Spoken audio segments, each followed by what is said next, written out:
حضور کی سیرت کے 3 جلوے ہوئے اس حدیث میں۔ کتنے جلوے؟ 3۔ رحمت و شفقت اتنے عروج پر تھی کہ پتھر کھا کر دشمنوں کو بھی اپنی قوم کہہ دیا، اپنی قوم کہہ دیا۔ سوال پیدا ہوتا ہے کیوں؟ کیسے سیرت آقا علیہ السلام کی قرآن نے اعلان کیا، وَمَا أَرْسَلْنَاكَ إِلَّا رَحْمَةً لِلْعَالَمِينَ۔ قرآن نے اعلان کیا کہ حضور سراپا رحمت ہے۔ حضور کی سیرت نے دشمنوں پر بھی رحمت برسا دی۔ دشمنوں نے پتھر مارے، تیر مارے، نیزے مارے، زخمی کیا۔ ساتھی چاہتے تھے کہ ان کے لیے ہاتھ اٹھا دیں تاکہ تباہ و برباد ہو جائے۔ آقا علیہ السلام نے ہاتھ اٹھائے، پتھروں سے جب زخمی تھے ہاتھ اٹھائے اور عرض کیا باری تعالیٰ اللہم اغفر لقومی فإنہم لا یعلمون، اے اللہ میری قوم کو بخش دے،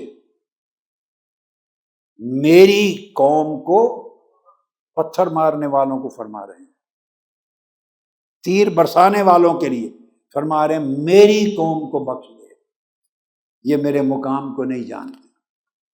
یہاں 3 چیزیں سمجھانا چاہتا ہوں، اور دوسری روایت کے لفظ ہیں، یہ بخاری اور مسلم میں ہے، اللہم اہد قومی فإنہم لا یعلمون، اے اللہ میری قوم کو ہدایت دے دے، یہ میرے مقام و مرتبے یا مرتبہ نبوت کو نہیں جانتے۔ حضور کی سیرت کے 3 جلوے ہوئے اس حدیث میں۔ کتنے جلوے؟ 3۔ جنہوں نے پتھر مارے، عداوتیں کی، ایذا دی، تکلیفیں دی، زخمی کیا، ان کے لیے ہاتھ اٹھا کے کہہ رہے ہیں اللہم اغفر، یہ سیرت بتا رہا ہوں، اے اللہ ان کو معاف کر دے۔ حضور سے تعلق سچا جوڑنے کے لیے عالم دین ہو، داعی ہو، مبلغ ہو، واعظ ہو، طالب علم ہو، حضور کا غلام ہو، متبع ہو، سچا امتی ہو، تو وفاداری کا تعلق جوڑنے کے لیے سیرت محمدی کا عکس تو آنا چاہیے نا اپنے قول و عمل میں۔ ابھی تک میں نے آپ کو حضور علیہ السلام کی سیرت طیبہ کی عظمت سمجھائی، وہ بنی کیسے، کیوں بنی، کیا جذب ہوا، کیسے تشکیل پائی، ابھی تک وہ مقامات تھے۔ سیرت طیبہ کی عظمت ہی ہم نہیں سمجھے، ہم خالی ظاہری اعمال کو دیکھتے ہیں اور وعظوں میں تقریریں کر کے چلے جاتے ہیں۔ وہ سیرت کیا ہے ابھی تک وہ گفتگو تھی، اب بتا رہا ہوں۔ تو پہلا جلوہ سیرت ہوا باری تعالیٰ یہ پتھر مارنے والوں اور زخمی کرنے والوں کو بخش دے۔ دوسرا جلوہ سیرت فرمایا لقومی، میری قوم کو، قومی، یہ صحابہ نہیں ہیں جن کے لیے دعا ہو رہی ہے، یہ صحابہ کرام نہیں ہیں، عقیدت مندان نہیں ہیں، غلامان مصطفیٰ نہیں ہیں، وفادار نہیں، دشمن ہیں، پتھر برسا رہے ہیں، تیر برسا رہے ہیں، زخمی کر رہے ہیں، ان کو عرض کر رہے ہیں باری تعالیٰ لقومی، میری قوم، ان کو بخش دے۔ یہ کیوں فرمایا؟ اس کا نام سیرت محمدی ہے کہ رحمت و شفقت اتنے عروج پر تھی کہ پتھر کھا کر دشمنوں کو بھی اپنی قوم کہہ دیا، اپنی قوم کہہ دیا۔ سوال پیدا ہوتا ہے کیوں؟ اس لیے کہ وہ تو تعلق توڑے ہوئے ہیں، وہ تو مجھ سے تعلق توڑے ہوئے ہیں، ایذا دے رہے ہیں، پتھر برسا رہے ہیں، زخمی کر رہے ہیں، وہ توڑے ہوئے ہیں، کم سے کم میں تو نہ توڑوں تعلق۔ پتھر کھا کر بھی آقا نے اپنی نسبت شفقت ان سے منقطع نہیں کی، توڑی نہیں، تو پتھر برسانے والوں سے بھی اپنی نسبت منقطع نہ کرنا اور شفقت کا دریا جاری رکھنا، اس کو سیرت مصطفیٰ کہتے ہیں۔ ہم تو ایک علمی مسئلے پر کوئی آپ کے فتوے کو نہ مانے، آپ اٹھا کے اس کی ایسی تحصیل کر دیتے ہیں، اس کو مسلمانیت سے ہی خارج کر دیتے ہیں۔ اور سوشل میڈیا پہ دیکھیے آج کل جو داعیان میڈیا، سوشل میڈیا ہے، اور مبلغین یوٹیوب ہیں، ہر روز اللہ گواہ ہے، ہر روز اٹھ کے جب دیکھتا ہوں ایک نیا فتنہ بپا ہوتا ہے، نیا فتنہ بپا ہوتا ہے۔ کبھی سیدنا مولا علی المرتضیٰ کرم اللہ وجہہ کریم کا مقابلہ لڑائی کسی کے ساتھ کروائی جا رہی ہے، کبھی سیدہ کائنات کو تولا جا رہا ہے، کبھی سیدنا عثمان غنی اور حضرت علی کی بیعت کا مقابلہ ہو رہا ہے، 18 ذی الحج پر بھی جنگ ہو رہی ہے، یوم غدیر اور یوم شہادت، ہر چیز میں ہم لڑائی کا، مقابلے کا رخ دیکھتے ہیں۔ یہ سیرت مصطفیٰ ہے۔ ہر ایک کی اپنی فضیلت ہے، اپنی برتری، اپنی عظمت ہے۔ کیا اس لیے یہ فضائل تھے کہ ہمارے مناقشات اور مجادلات کے موضوع بن جائیں؟ آقا علیہ السلام کی سیرت اپنائیے، وہ پتھر کھانے والوں کے ساتھ بھی شفقت منقطع نہیں کر رہے۔ اور تیسرا جلوہ سیرت فرمایا انہم لا یعلمون، ان کی طرف سے عذر بھی پیش کر دیا کہ اگر باری تعالیٰ پوچھیں میرے محبوب یہ تو پتھر مار رہے ہیں، بڑے دشمن ہیں، ان کو کیوں کہہ رہے ہو کہ میری قوم ہے معاف کر دیں؟ اگر پوچھے تو عذر پہلے پیش کر دیا باری تعالیٰ، اس لیے پتھر مار رہے ہیں کہ یہ مجھے جانتے پہچانتے نہیں، مجھے پہچانتے نہیں، عذر بھی اپنی طرف سے پیش کر دیا۔ اس نقطے پر قاضی ایاز علیہ رحمت نے شفا میں پوری بحث کی۔ اکابر کرتے تھے، قرآن میں آیت اتری فَاصْفَحِ الصَّفْحَ الْجَمِيلَ، بس آپ ان سے درگزر فرمائیے، اور درگزر بھی نہایت اچھے انداز سے کیجیے۔ ادھر یہ آیت اتری، ادھر آقا علیہ السلام طائف میں کھڑے، پتھروں سے جسم اقدس لہولہان ہے۔ منظر جمیل دیکھیے اس آیت کریمہ کا، کیسے قرآن حضور صلی اللہ علیہ وسلم کی سیرت طیبہ میں متشکل ہو گیا۔ یہ ادھر آیت اتری، ادھر پتھر برسائے جا رہے ہیں، فرشتہ حاضر ہوتا ہے پہاڑوں کا، عرض کرتا ہے حضور آپ حکم دیں تو میں اس پوری بستی کو ان دو پہاڑوں کے درمیان پیس کر رکھ دوں، ختم کر دوں، قیامت تک ان کی نسلیں بھی نہ بچے۔ آقا فرماتے ہیں نہیں، بل ارجو ان یخرج اللہ من اصلابہم من یعبد اللہ وحدہ، نہیں ان کو ختم نہیں کرنا، میں امید کرتا ہوں کہ انہی میں سے اللہ کی عبادت کرنے والے پیدا ہوں گے اور توحید کے علم بردار پیدا ہوں گے۔ یعنی رحمت اور سیرت کا وہ مقام جہاں پتھروں کی بارش نے حضور علیہ السلام کا جسم زخمی کر دیا، آقا انہی کی نسلوں کے لیے دعا فرما رہے ہیں۔ صحیح بخاری اور مسلم ہے۔ سیرت دیکھیے، ادھر قرآن نے معافی اور احسان کا اعلان کیا، فاعف عنہم واصفح ان اللہ یحب المحسنین، معاف کر دے، احسان کر دے۔ ادھر معافی اور احسان کا اعلان اترا، ادھر مکہ فتح کر کے آقا علیہ السلام حرم کعبہ میں کھڑے ہو گئے، لوگ کپ کپ آ رہے ہیں، گھبرائے ہوئے ہیں، کیونکہ وطن سے نکالا تھا، کئی صحابہ کو شہید کیا تھا، زخمی کرتے تھے جلتے پتھروں پر، گھر سے نکالا تھا، وطن چھڑایا تھا، اب دیکھ رہے ہیں کہ کیا انتقام ہوتا ہے۔ آقا علیہ السلام نے چونکہ آ گیا میرے محبوب، ان سے درگزر کیجئے اور احسان کیجئے، لوگ کپ کپا رہے ہیں، خوف کی کیفیت ہے۔ آقا فرماتے ہیں لا تثریب علیکم اليوم اذهبوا فانتم الطلقاء، آج کوئی گرفت اور انتقام نہیں، جاؤ تمہیں آزاد کیا جاتا۔ اس کا نام سیرت محمدی ہے۔ کبھی یہ ذائقہ چکھا ہم نے زندگی میں؟ کبھی یہ مزاج اپنانے کی کوشش کی؟ کبھی طبیعت بنانے کی کوشش کی؟ طبیعت اور مزاج نہ بدلے تو کون سی محبت، کون سی سیرت اور کون سی مطابعت؟ ادھر قرآن کی آیت اتری فبما رحمت من اللہ لنت لہم، یہ اللہ کی رحمت ہے میرے محبوب کہ آپ اتنے نرم دل ہیں، یہ قرآن کہہ رہا ہے، اللہ کی رحمت ہے کہ آپ اتنے نرم دل ہیں۔ ادھر یہ آیت اتری، ادھر آقا علیہ السلام نماز میں کھڑے ہیں، دل چاہ رہا ہے کہ لمبی قرات کریں، لمبا قیام کریں، لمبا اللہ کے ساتھ مناجات دیر تک رہے، پیچھے ایک بچے کے رونے کی آواز آ گئی، بخاری مسلم میں میرے آقا فرماتے ہیں بچے کا رونا سن کر میں نے نماز مختصر کر دی، جلدی ختم کر کے سلام پھیرا، سوچ کر کے بچے پر کیا بیت رہا ہوگا اور اس کی ماں جو پیچھے کھڑی ہے اس کا عالم کیا ہوگا۔ دوسروں کے احساسات کا اتنا خیال کرنا، یہ سیرت محمدی ہے۔ اگر آپ کے پاس دوسروں کے احساسات کا ہی خیال نہیں ہے، دوسروں کے جذبات کا ہی خیال نہیں ہے، دنیا میں صرف آپ ہی آپ ہیں، یہ نرگسیت ہے۔ یونانی تصور ہے، یہ نرگسیت ہے، آپ کو صرف آپ خود ہی نظر آتے ہیں۔ آپ کو ساری کائنات میں صرف خود آپ ہی نظر آتے ہیں. جو سوچتے ہیں وہی حق ہے، جو کہتے ہیں وہی حق ہے، جو کرتے ہیں وہی حق ہے. باقی ساری دنیا یا باطل ہے یا قدم ہے. یہ نرگسیت ہے. اس سے نکلیں، مصطفیت میں آئیں، محمدیت میں آئیں. ایک بچے کے جذبات کا بھی احساس فرما کے اپنی نماز مختصر کر دیتے ہیں، اللہ سے مناجات کو مختصر کر دیتے ہیں. ہمارے یہاں مسجد میں ماں کوئی بچہ لے کے آ جائے رو پڑے تو ہمارے جو بڑے انتظامیہ ہوتی ہے بزرگ، وہ کہتے ہیں ادب نہیں آتا ہے، سنو تو مسجد لے آندے اے رون تے کھیلن دی جگہ. ایک بار ایسا روب جماتے ہیں بچہ زندگی بھر مسجد میں آنے کا نام نہیں لیتا، مسجد سے تعلق توڑتے ہیں. حضور علیہ السلام کی مسجد میں بچہ رو رہا ہے تو بچے آتے تھے نا. جب اس عمر میں آئیں گے تو روئیں گے بھی کھیلیں گے بھی. انہیں آنے دو، بھلے روئیں بھلے کھیلیں.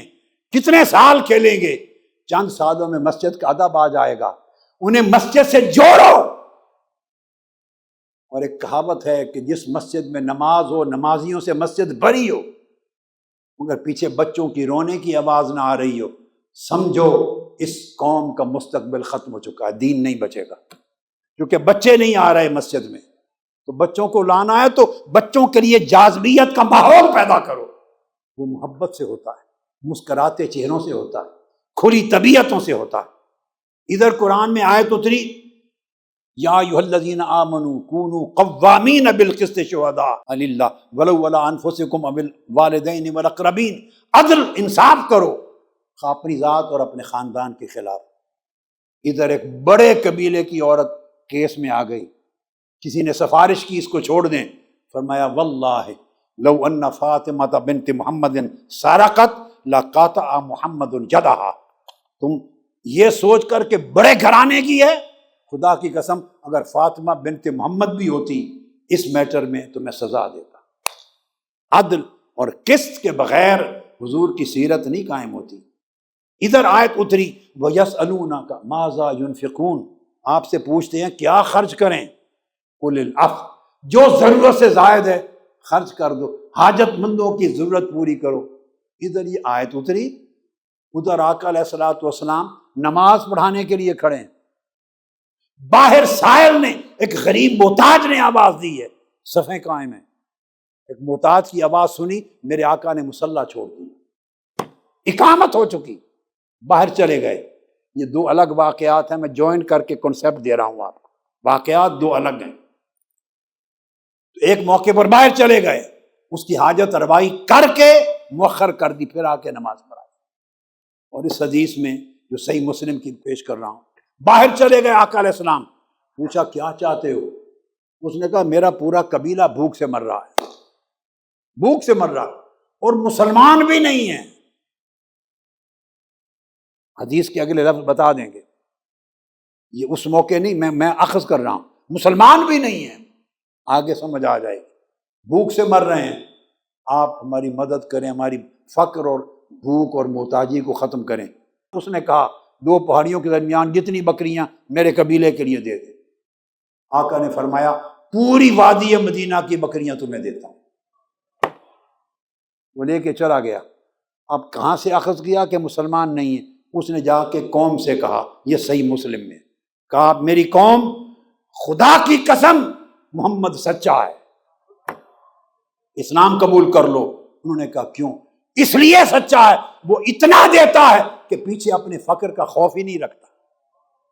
اس نے پوری وادی بکریوں کی بری ہوئی ہمیں دے دی ہے. یہ جو اس کو کہتا ہے کہ اسلام قبول کر لو تو پتہ چلتا قبیلے والے مسلمان نہیں تھے. حضور کی سخاوت بتا کر وہ انہیں دعوت اسلام دے رہا ہے. وہاں غیر مسلموں کے ساتھ اگر سلوک یہ ہو تو ہمارا مسلمان ہو کر مسلمانوں کے ساتھ سلوک کیا ہے؟ ایک مسجد والے دوسری مسجد والے سے ملنا نہیں چاہتے، ایک مدرسہ دوسرے مدرسے سے ملنا نہیں چاہتا.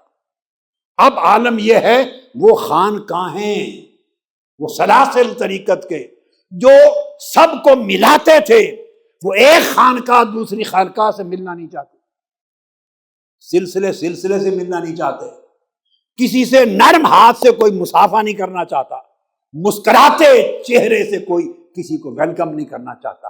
یہ دین ہے کیا؟ دین شکلوں کا نام ہے، وضاقتہ کا نام ہے؟ صرف اخلاق محمدی اپناؤ، طبیعت محمدی اپناؤ، مزاج محمدی اپناؤ، خلق محمدی اپناؤ، اور وسعت قلب محمدی اپناؤ، تاکہ وحدت پیدا ہو، محبت پیدا ہو۔ اس سے دین کا بھی وقار قائم ہو، اہل دین کا بھی، امت بھی بحال ہو دوبارہ اپنی شان و شوکت کے ساتھ۔ دیکھیے ادھر قرآن اترتا، ادھر سیرت بنتی ہے، شخصی زندگی بھی شخصی۔ ادھر قرآن اترا وَمِنَ اللَّيْلِ فَتَهَجَّدْ بِهِ نَافِلَةً لَكَ، آقا علیہ السلام کھڑے ہو گئے تہجد کے لیے، قدم مبارک متورم ہو گئے، اتنے متورم ہوئے کہ قرآن مجید میں یہ آیت اتاری مولا کریم نے، قُمِ اللَّيْلَ إِلَّا قَلِيلًا، سونیا تھوڑی دیر قیام کیتا کر، میرے محبوب تھوڑی دیر قیام کیا کر۔ مَا أَنزَلْنَا عَلَيْكَ الْقُرْآنَ لِتَشْقَىٰ، قرآن اس لیے تو نہیں اتارا کہ اتنی مشقت میں پڑ جائیں۔ پھر فرمایا إِنَّ لَكَ فِي النَّهَارِ سَبْحًا طَوِيلًا، تمہیں دن میں بھی بہت سے کام کرنے ہوتے، رات کو تھوڑا قیام کافی ہے۔ اللہ کی محبت بھی ہے، اور ادھر آقا علیہ السلام کی ابدیت میں مستعدیت بھی ہے۔ یہ سیرت ہے۔ اب جو کچھ ہم دعوے دار ہیں، ہماری جبینیں رہ گئی ہیں شناسا سجدوں کی لذت سے، راتوں کے قیام سے، اس مولا کی مناجات سے۔ کوئی تعلق مولا کا رہ گیا ہے کہ رات کی تاریکی میں بھی اس سے کوئی تعلق جوڑے، اس سے پیار کی بات چیت کرے، اس سے مناجات کرے، اس خانہ دل میں اس یار کو اتاریں، اس کے جلووں کو اتاریں، اور نہا خانہ دل میں اس سے باتیں کریں۔ کہاں گئے؟ اصل دین کہاں ہے؟ ظاہر پرستی اور تحکم پرستی، سب نفرت اور حقارت کا ماحول بن گیا ہے ہماری زندگی میں۔ ادھر قرآن اترا حل جزاء الاحسان الا الاحسان، کہ احسان کا بدلہ احسان کے سوا کیا ہے۔ بتا رہا ہوں قرآن کس طرح آقا کی سیرت بنا، اور وہ سیرت اگر ہمارے اندر نہ اترے تو ہمارا حضور علیہ السلام سے تعلق کیا ہے؟ دھوکے کا تعلق ہے۔ اترا کہ احسان کا بدلہ احسان سے دو۔ ادھر غزوہ حنین کی فتح کے بعد پلٹے، قیدی اور مال غنیمت آئے، قیدیوں میں آپ کی رضائی بہن حضرت شیمہ بنت حارث بھی آ گئیں، حضرت حلیمہ سعدیہ کی بیٹی، جو آپ کو بچپن میں گود لیا کرتی اور کھلاتی تھی، وہ خیمے میں لائی گئی، پہچان ہو گئی، اسے عزت دی حضرت شیمہ کو، اپنی چادر بچھا دی، آنکھوں میں چشمان مقدس میں آنسو جاری ہو گئے، بچپن کے زمانے کا احسان یاد آ گیا۔ پوچھا شیمہ کیا چاہتی ہو؟ اپنے بارے میں جو فیصلہ کرو تمہیں اختیار ہے۔ اس نے کہا آزاد کر دیں۔ فرمایا آزاد ہو۔ اس نے اور بنو سعد اور حوازن کے سب لوگ، آقا ہم آپ کے رضائی خاندان کے لوگ ہیں، سب رشتہ دار ہیں، کیا چاہتے ہیں؟ یہ سب قیدی بھی چھوڑا دیں۔ ایک شیمہ اور بنو سعد اور حوازن کے لوگ، ایک دن میں 6000 قیدی میرے آقا نے سب کو آزاد کر دیا، اس احسان کے حیا نے جو دودھ پلایا تھا حضرت سعدیہ نے۔ یہ حیا اور یہ وفا، اس کا نام اصل دین ہے۔ یہ سیرت، اس مطابعت کا نام دین ہے۔ ابن سعد نے بیان کیا طبقات الکبریٰ میں، ابن ہشام میں السیرہ نبویہ میں، اور ابن کثیر نے البدایہ والنہایہ میں۔ آگے اس سے عجیب دیکھیے، بڑی عجیب، کیونکہ آخری حصہ ایک بات ختم ہونے کے قریب ہے۔ آقا علیہ السلام کی سیرت کو سمجھو اور اپنے اندر ایک تبدیلی لاؤ۔ دعوے نعرے، ہم میلاد بھی مناتے ہیں، جلوس بھی نکالتے ہیں، یہ صرف جلسے جلوسوں سے حضور کی مطابقت نہیں ہو جاتی، ہم کرتے ہیں، نعت خوانی بھی کرتے ہیں، واعظ بھی کرتے ہیں، سارا کچھ کرتے ہیں، مگر نہیں کرتے تو آقا کی مطابقت نہیں کرتے، سیرت طیبہ کو اپناتے نہیں ہیں، بس باقی سب کچھ کرتے ہیں۔ اور کوئی ہلکی سی بات کر دے پھر فتووں کی بچھاڑ ہے، اس کا جینا دو پر کر دیتے۔ اور جو باقی شرفاء علماء اپنی عزت بچانے کے لیے چپ رہتے، بات نہیں کر سکتے. ایسا ماحول پیدا کر دیا. کہاں لے جا رہے ہیں ہم امت کو؟ ابھی کوئی گڑھا رہ گیا ہے مزید ہلاکت کا جس میں گرانا ہے ہم نے؟